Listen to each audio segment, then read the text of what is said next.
Good day, everyone. Doomwave's back here. Today we're talking about my favorite games of 2013. Now, this is not my Game of the Year type list, because as you know, if you follow my channel, or you have been following my channel for a little bit, I plan on doing a kind of a year-end wrap-up where I pick my top game that I finished this year. And that includes, anything, on any console or PC that I completed, out of the whatever top games of each quarter, and I'll end up picking from 12 different games, which is just the system I chose to use. And so today I'm just talking about 2013 releases, and I'm not necessarily going to pick a favorite. You'll more or less get the idea of kind of where I'm headed, and which games I enjoyed the most. I was curious, or I was debating on whether I even wanted to do this video, because quite frankly, I didn't buy a ton of 2013 releases. I bought 9, so this can't even be a top 10 list, because I didn't buy 10.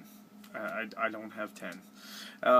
Trying to think now if there was anything on PC that I got that came out this year, like on Steam, but I really don't think so. This this is really kind of a disingenuous kind of a list, top 10 list. I don't know. So out of those 10, I only completed or beat 4 of them, but one of them I'm still going to put in the top 5. So I am going to have a top 5, and an honorable mention goes to these 4 games. Now the first one is on a lot of people's top 5.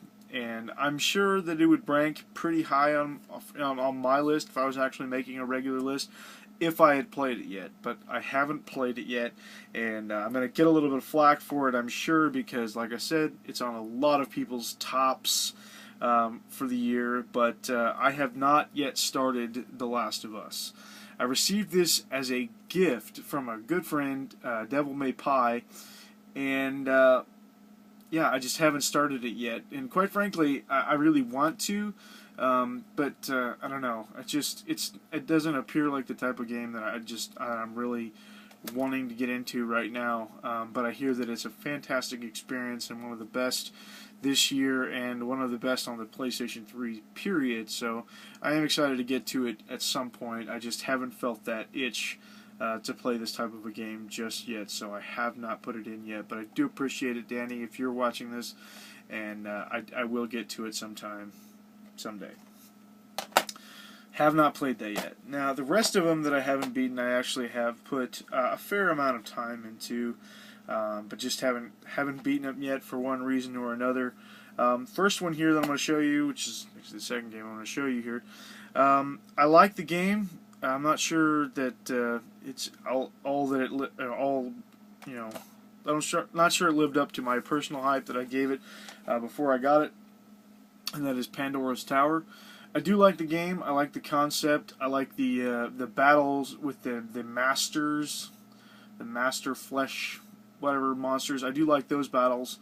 I'm about 4 towers into this, and I really like the game, but I'm just not really keen on the controls just yet. I don't know. It's something about having to point the Wiimote that I'm just not very good at. So yeah, it uses a lot of the not necessarily, motion controls. It uses motion controls to some degree, but it also just, I don't know, it just feels kind of clunky. And so yeah, I haven't finished it yet, but I plan on finishing it at some point. Just because I do like the game, and I'm really glad to have it though. Next up is a game that I've recently put some time into within the last couple of months. I put about 6 hours into this game, and I really like it. It's my first in the series, but it's technically not even really in the series, and it's got an old school RPG kind of a feel to it, and that is Shin Megami Tensei Devil Summoner. Yeah, I can never remember if it was Devil Summoner or Survivor, but it's Devil Summoner Soul Hackers. If you know anything about this game, you'll know that it is a re-release of a Japanese Saturn game, like almost 10 years later, or almost 20 years later. Jesus, 1997 or something like that. Yeah, a long time later, like 15 years later. And I don't know, it's still a good RPG. It's a first-person dungeon crawler, and I like it. I'm not real big on the demon summoning and catching and fusing just yet because I don't quite understand it. But as far as the standard gameplay goes, the first-person dungeon crawler, I'm really into that. Love first-person dungeon crawlers. So I do like this game, and I do plan on finishing it. Just haven't done it yet. So that is another honorable mention. And then the last but not least honorable mention is a game I put close to 20 hours into, 20 plus hours into, and lost my save file recently. I love the game. Another one that I'm not sure lives up quite to the hype that it got and that it still kind of gets, but I still really enjoy it, and that is Ni no Kuni, Wrath of the White Witch. I really love the art in this game, and I like the combat, and I like the story. I like pretty much everything about this game. It's a little bit slow moving, but hey, I'm not really complaining. Problem being, since it is kind of slow moving, I'm not looking forward to replaying that like 20 hours that I put into this game already. So yeah, that's gonna suck. Okay, now to the 5 games that I enjoyed most that are 2013 releases. First of which I'll show you here is the only one of these 5 that I haven't finished. I haven't finished this game, but I put a fair amount of time into, and I have played the final boss and lost to the final boss. So I kind of get where it's going. I put 15 plus hours into this game, and I love it. And that is Dragon's Crown for the PS3. If you're not into like beat 'em up style games with some RPG elements and things like that, you'll probably won't get a whole lot out of this game because the story is very, very light. It's there. It comes in the form of these kind of not really animated, because they're not. I mean, they're just sort of animated cutscenes. It's basically just like a picture with some moving parts and a narrator's voice, and that's where most of the story comes in. And but most of it is just pretty awesome hack and slash, loot fest kind of gameplay, and it's really great. And Vanillaware does just fantastic artwork, and I freaking love just to look at this game. This game is so gorgeous, and it's a lot of fun. And I do like the online too, because it allows you to kind of grind a little bit with other characters, and it also will kind of help you grind through some of the areas that you haven't been to yet, because once you're to the point where you're collecting the talismans, it's kind of nice to just jump into the live or online portion of it and just kind of blast through those areas to collect the talismans that you haven't been through yet, and it makes it a little bit easier to get some actual people helping you co-op through those instead of the crappy AI. So that's kind of nice. Okay, next up, I'll just go ahead and do it. Call of Duty Ghosts. I know this won't make a lot of people, especially a lot of my subscribers, and a lot of my friends here on YouTube probably won't make their lists, probably won't make their purchase, and that's fine. I'm totally on board with that. You're allowed to like whatever you want to like, and the same goes for me. And I really liked Call of Duty Ghosts. Love the campaign. I love squads, but I haven't put a lot of time into it recently because my Xbox Live expired, and I'm kind of holding out. I got one 7-day trial code that came in this case, and I'm kind of holding on to it for a special occasion. I don't know when that may be, so I haven't been online to play recently, which is kind of a bummer. I just need to crack and get resubscribed to Xbox Live, but I just can't afford it right now because holidays coming up, and that stuff definitely takes priority. Okay, now my top 3, pretty definitively, certainly of 2013, and not to like totally spoil so you don't watch my kind of year wrap-up video, but it's going to be pretty tough to dethrone any of these three games, because they are all three just absolute masterpieces in my opinion, and I freaking loved all three of these games, probably close to equally as much, quite honestly. Like, I don't think I could, at this moment right now, I don't think I could pick. So first off, I'll just show you the one that's technically not a 2013 release, because it is a re-release or a console release of a PC game, that is Diablo 3.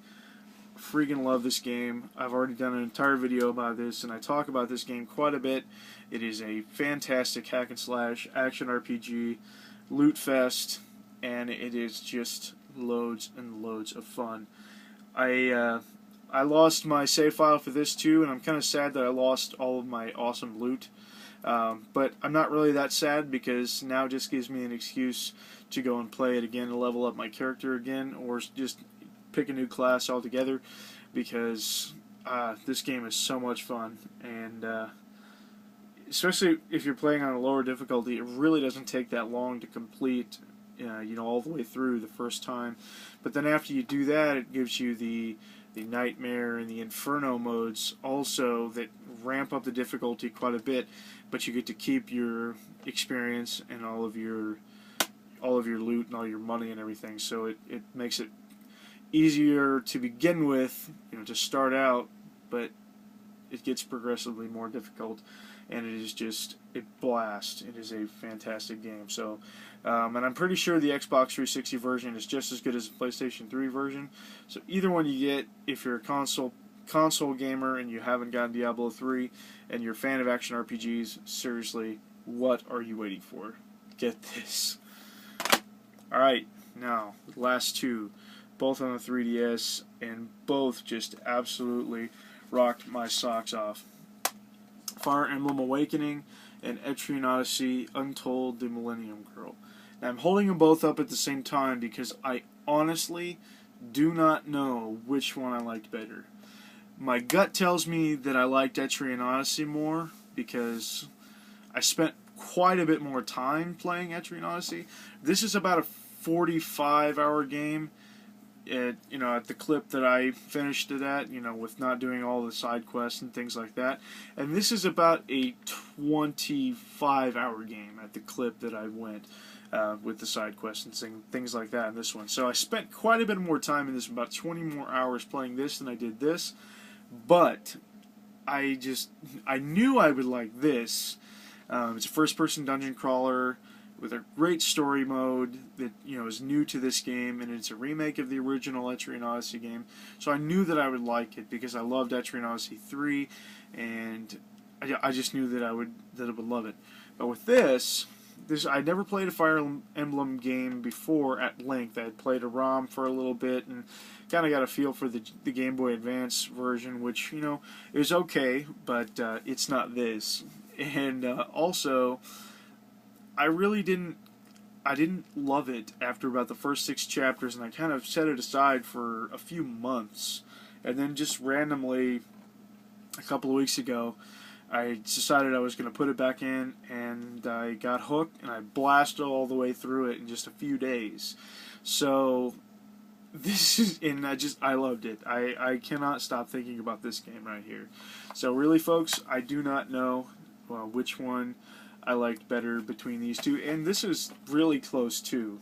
I mean, seriously, these 3 games right here are pretty definitively my top 3 games of 2013.